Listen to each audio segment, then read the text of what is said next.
Assalamualaikum. Urmatlı bizim kardeşler, mekendeşler. Bulur jalp ele özünün ata-enelerin sağınıp жүрген bir tuğandarımızın atынан. Ata-ene degendir.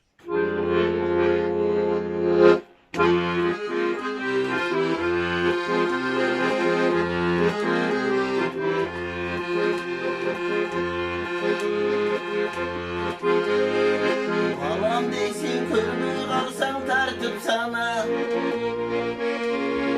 Baktım olsun karanımdı körüp kana.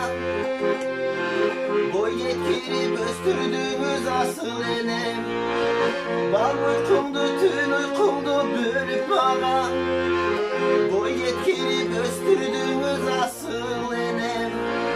Bal uykumdu tün uykumdu bölüp bana. Bilem ata boy jetkençe erkeleyem. Bilem ata ümitün çoğ emi benden. Çoğ ata bol baktığım kar bolu. Balanızdın baldarın çetelegen.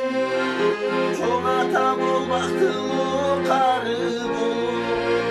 Balanızdın baldarın çetelegen. Sadağamdır merimindi tövüp bana. İçine keydale körüp beni apa. Kömülümüz açık olup düğümdür kör. Köle kömdü te alıstan görüp bana. Kömülümüz açık olup düğümdür kör. Köle kömdü te alıstan görüp bana.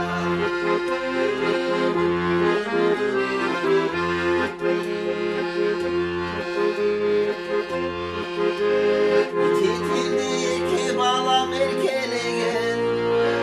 Özün ördü cazbay tartam ata enem. Çoğ ata bol baktığı kar bol. Balanızdın baldarın cetelegen. Çoğ ede bol baktığı kar bol. Balanızdın kızların cetelegen. Oyluluğumu silerdim ben kümde tümde.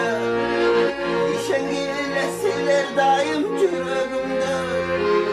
Uşu sözü hiçbir adam tanımay. Vardığından hapa kımbat pul dünüdür. Uşu sözü hiçbir adam tanımay. Vardığından ele ıyık pul dünüdür. Uşu sözü hiçbir adam tanımay. Vardığından apa kımbat pul dünüdür. Vardığından ata kımbat pul dünüdür.